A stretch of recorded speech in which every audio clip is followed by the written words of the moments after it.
Bom dia, boa tarde, boa noite. Você está chegando na nossa mini aula 3. Vamos juntos nessa apresentação da disciplina de Administração Estratégica. Vamos falar hoje sobre alguns conceitos básicos que nós passamos aí nessas primeiras semanas de aula. São conceitos que nós já apresentamos, mas gostaríamos de fixá-los de uma maneira mais enfática, tá? Então vamos lá. Começar a nossa mini aula 3 falando sobre os conceitos básicos de estratégia.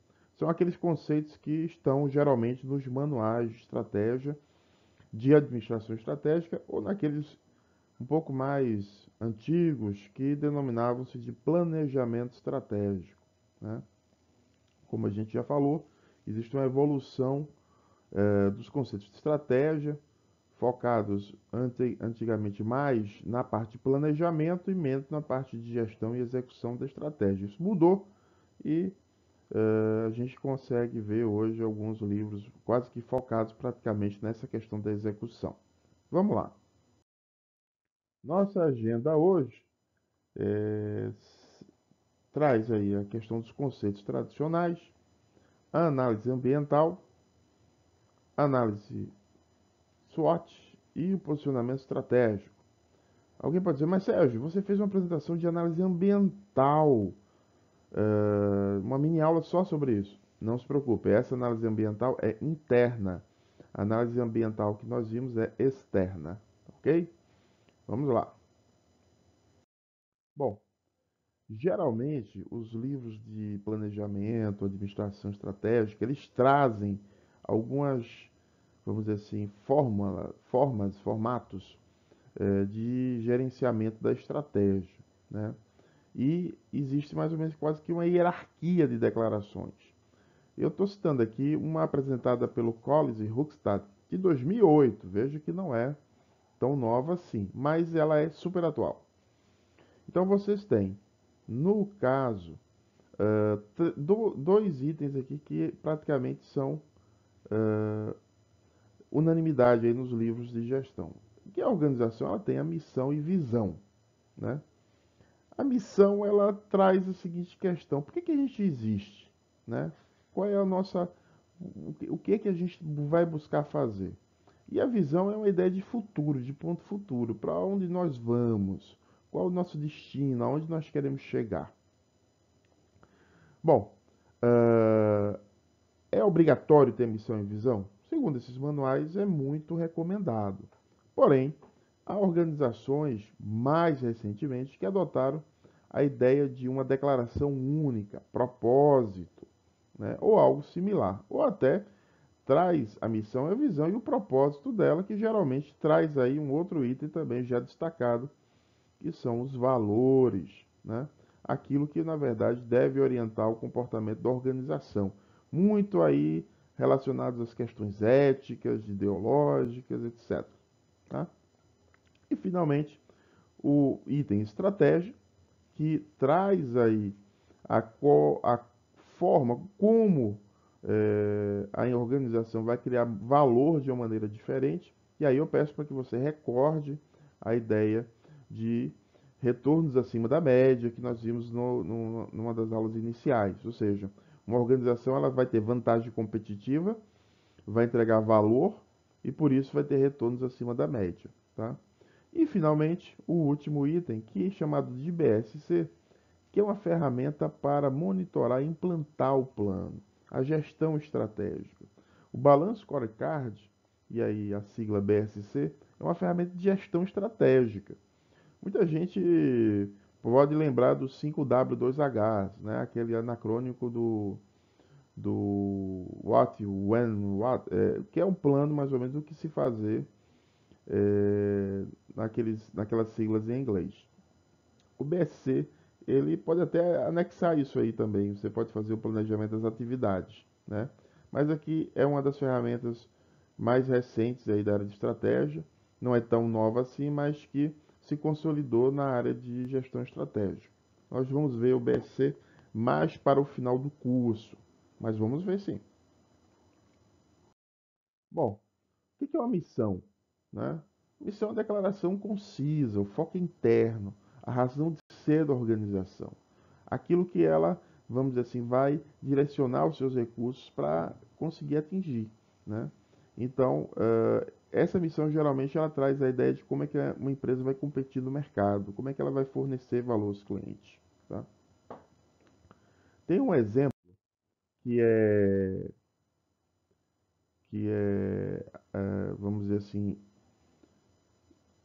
foi colocado como uma das primeiras missões da Casa Bahia, logo no início da sua trajetória, que hoje, se você entrar no site das Casas Bahia, não é essa missão que está lá, mas é atribuída ao Samuel Klein nas Casas Bahia.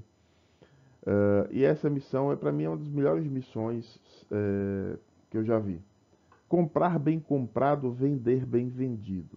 Essa é a missão das Casas Bahia, né? Foi, né? Pelo menos em uma época. Então, essa missão ela traz muito bem. Olha, eu tenho que comprar bem comprado e vender bem vendido. Se eu fizer isso, eu vou ter resultado. Agora, como eu vou fazer comprar bem comprado? Como eu vou fazer vender bem vendido? Aí que está a construção da estratégia, né? O caso das Casas Bahia é um caso muito interessante. Toda a sua trajetória. Tem muita coisa a gente aprender com a Casas Bahia. Mais à frente a gente vai passar um pequeno caso, um vídeo de um caso das Casas Bahia, vamos discutir mais eles ainda, tá? Já a visão é uma ideia, é uma declaração que tenta orientar a gente para um ponto futuro, né? Que motive. Eu vou ser bem sincero, eu nunca vi uma visão assim tão, vamos dizer assim, curta ou inspiradora como eu vi a missão lá das Casas Bahia. Mas eu achei uma frase melhor, que é essa aqui do Benes, que ele diz o seguinte: olha, se é realmente uma visão, você nunca irá esquecê-la, né? Então eu acho que isso é uma das questões mais interessantes que a gente tem aí. Eu trabalhei numa empresa chamada DNV, que é uma multinacional, mais de 150 anos. Hoje chama GL DNV, uma fusão com a Germanischer Lloyd, uma empresa alemã também, secular também. DNV é norueguesa, né? Então é uma empresa hoje alemã norueguesa. E essa empresa ela tinha uma declaração única, que era preservar a vida, a propriedade e o meio ambiente. Tudo isso guiava a DNV, né? Isso foi uma coisa que eu nunca esqueci. E nunca esqueci por quê? Porque todas as ações que a gente desenvolvia nessa empresa tinham que ser guiadas por essa declaração, né? Então a ideia é muito por aí. A organização ela tem que seguir essa orientação, seguir isso para realmente não ser apenas palavras num papel. Bom, ainda sobre a questão da visão, é interessante reforçar isso. Você tem um ponto A e você quer chegar num ponto B. Esse caminho aí, que pode ser tortuoso, né? Esse caminho que pode ser tortuoso, é onde vai ter estratégia. Como é que você vai chegar nesse ponto, né? Então, a visão tenta identificar isso através de um segmento que compete ou competirá. É muito comum você ver algo assim. A empresa tal objetiva se tornar líder no segmento X até 2020, né?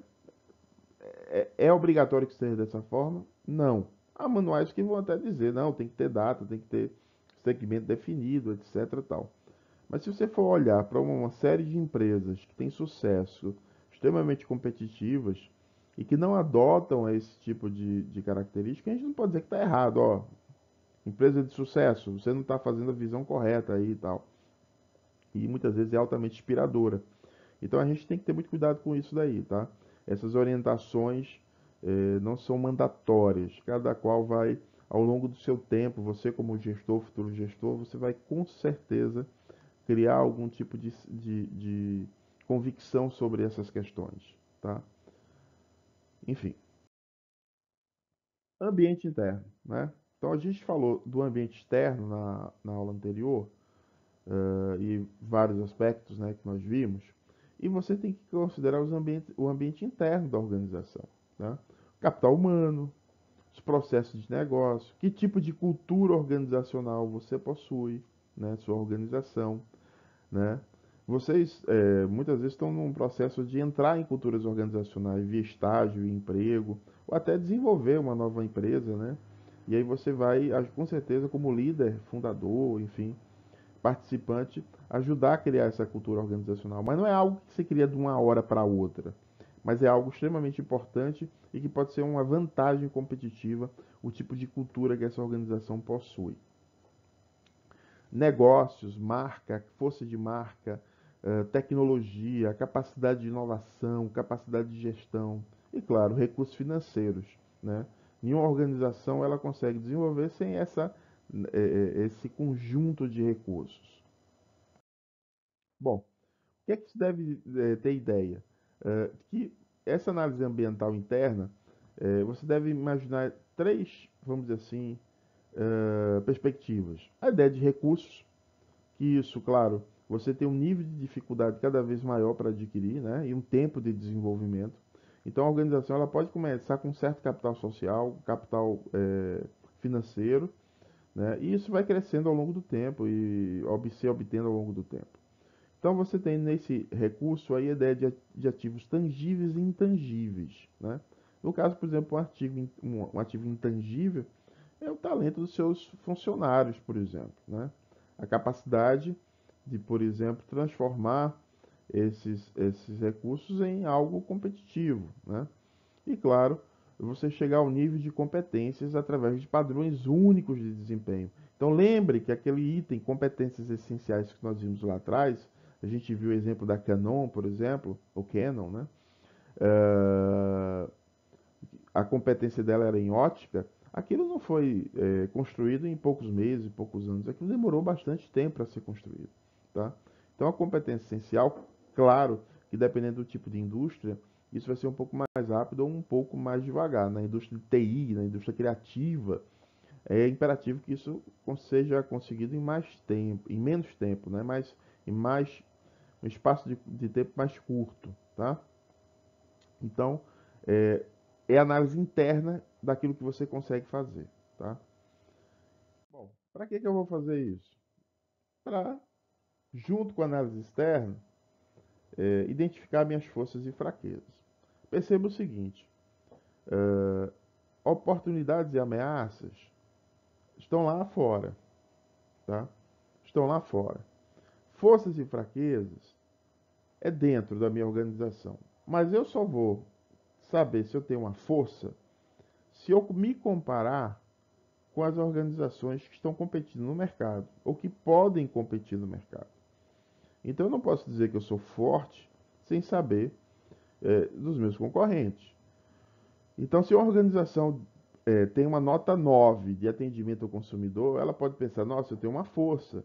Mas e se os concorrentes dela todos tiverem uma nota 10? Ela não tem uma força, né? Ela, perante os concorrentes, ela tem uma nota inferior. Então, aquilo pode ser até considerado uma fraqueza. Então, muito cuidado quando forem definir essas questões de forças e fraquezas. Existe aí uma dificuldade, muitas vezes, de enxergar. A pessoa tem que ir para o mercado, tem que ir para a área externa, né? Essa análise ambiental inclui, inclusive, os competidores. E oportunidades e ameaças vão depender de quê? De recursos que a organização tenha, das competências que ela tenha e se os concorrentes têm ou não. E essa demanda de produtos, enfim, dentro do mercado. Então, a análise SWOT, forças e fraquezas, ou o termo, né, aqui no caso seria FOFA, né, já que está em português, o termo SWOT é um termo em inglês para dizer a mesma coisa, tá? E, finalmente, aquilo que nós já vimos na aula passada, no encontro síncrono, que é a ideia de posicionamento estratégico. Ou seja, o Michael Porter, ele definiu que a organização pode ter dois tipos de estratégia, praticamente. Aquilo que seria a diferenciação ou liderança em custo. Perceba que essa parte aqui é o escopo competitivo de mercado. Ou ele considera um nicho, e aí você tem a atuação da empresa em nicho, ou o mercado amplo, né, grandes segmentos de mercado. E aí você tem as duas opções de estratégia: diferenciação e liderança em custo, tá? E aí fica a minha pergunta para vocês em relação ao Circo de Solé. Olha, no caso aqui a Sony tem uma diferenciação, a Walmart tem uma ideia de liderança em custo. E o Circo de Solé? Qual é a estratégia do Circo de Solé? Liderança em custo ou diferenciação? O caso está no Moodle. Boa tarde, boa noite, bom dia.